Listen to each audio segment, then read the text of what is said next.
ஸ்தோத்திரம். கர்த்தர் உங்களை ஆசீர்வதிப்பாராக. இன்றைக்கு வேதவசனமாகப்பட்டது ரூத் 3ஆம் அதிகாரம் 11ஆம் வசனம்.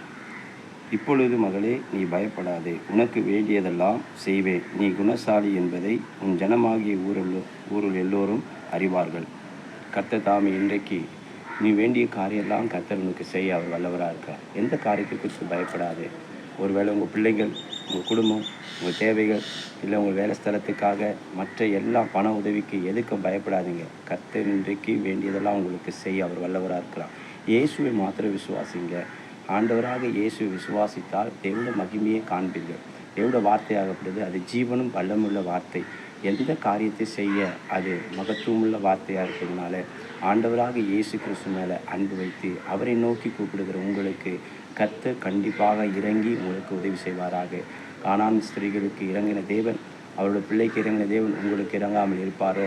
கர்த்தர் கண்டிப்பாக உங்களை ஆசீர்வதித்து உங்களை மேன்மைப்படுத்துவார். உங்கள் வேண்டிய காரியெல்லாம் கர்த்தர் இன்றைக்கு செய்ய அவர் மகிமையுள்ள தேவனாக இருக்கிறார். இயேசுவை நம்புங்க. இயேசுவை எப்பொழுதும் அவரை ஆராதிங்க, அவரை துதிங்க.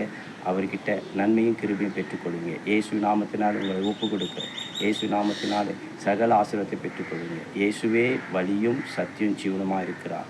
இயேசு நாமத்தில் வேண்டிக் கொள்வது நல்ல பிதாவே. ஆமென், ஆமென்.